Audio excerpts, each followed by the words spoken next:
অপরূপ সৌন্দর্য ঘেরা, প্রকৃতির ঘনঘটা সবুজের চারিদিক ছেয়ে আছে এই ডাবল গ্রাম। এই ডাবল গ্রামে জন্ম নিয়েছিলেন রাধারানীর অষ্টসখীর মধ্যে একজন তুঙ্গবিদ্যা সখী। এই সেই গ্রাম। এই গ্রামে মধ্যে বেড়ে উঠেছিলেন তুঙ্গবিদ্যা সখী। ছোটবেলায় রাধারানী কত না এই গ্রামে আসতেন। এই গ্রামের পথে ঘুরে বেড়াতেন, আর তুঙ্গবিদ্যা সখীর সাথে কত খেলাধুলাই না করেছিলেন। অপরূপ সৌন্দর্য, চারিপাশে পাহাড়ে মাঝখানে এই গ্রাম অবস্থিত। এই গ্রামের পরিপূর্ণতা দেখলে মন মুগ্ধ হয়ে যায়। আজ আমি আপনাদের চরণের দাস নিয়ে আসলাম সেই গ্রামে। এই গ্রামের মধ্যে আমরা আপনাদের দর্শন করাতে যাচ্ছি এই ডাবল গ্রামের তুঙ্গবিদ্যা সখীর মন্দির। এই হচ্ছে তুঙ্গবিদ্যা সখীর মন্দির। এখানে তুঙ্গবিদ্যা সখী জন্মগ্রহণ করেছিল, আর রাধারানী সর্বদাই এই স্থানে এসে তুঙ্গবিদ্যা সখীর সাথে বিভিন্ন লীলা ক্রিয়া আদি করেছিল। তো চলুন মন্দিরের ভিতর প্রাঙ্গণে গিয়ে একটু দর্শন করে আসি। পূর্ব মন্দির, অনেক পুরনো মন্দির, একটু উপরে উঠতে হয়। এখানে দেখুন তুঙ্গবিদ্যা সখীর সর্ববিদ্যাময়ী অতি প্রাচীন মিকে অবগাহি যাহা লাগি ব্রজে সবে बजाओ राग रागिनी प्रकट दिखावे। भगवान श्री कृष्ण के वाद्ययंत्र बाजिए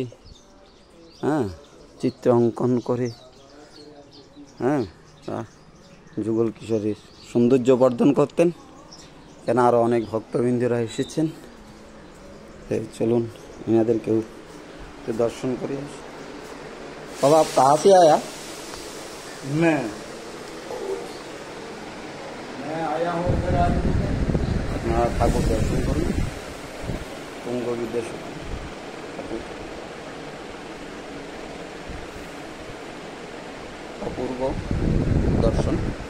এনারা এসেছেন। আপনারা কোথেকে আসলেন? চট্টগ্রাম থেকে। এনারা চট্টগ্রাম থেকে এসেছেন, বাংলাদেশ থেকে। অনেক ভক্তরা আসেন দর্শন করতে। তো আপনারা আসলে অবশ্যই দর্শন হয়ে যাবে। এই যে ঘরটা দেখছেন, এই ঘরের মধ্যে রাধারানী পুতুল খেলা আদি ক্রিয়া আদি করতেন। দেখুন অপরূপ সৌন্দর্যে এক একজন সখী সবাই মিলে এখানে বিভিন্ন খেলাধুলা আদি করতেন ছোটবেলায়। এই সেই স্থান। আসুন, দরজা বন্ধ করুন। এখনও রাধারানী এখানে আসেন।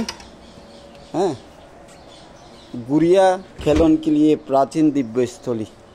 गुड़िया मतलब হচ্ছে আপনার পুতুল। সেই পুতুল খেলা আদি এখানে করতেন। আর এর চারিপাশে তো অদ্ভুত সৌন্দর্য, যা দেখলে মন মুগ্ধ হয়ে যায়। তো আমার এই ভিডিওর মাধ্যমে আপনারা দর্শন করছিলেন তুঙ্গবিদ্যা সখী গ্রাম। তো আজ এতটুকুর মধ্যেই। আসলে অবশ্যই দর্শন করবেন তুঙ্গবিদ্যা সখীর গ্রাম। বলো রাধে রাধে।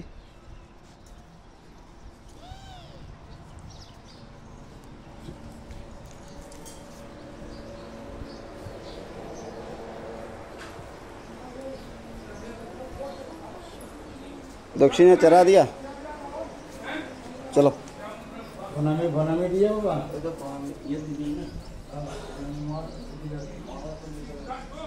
तो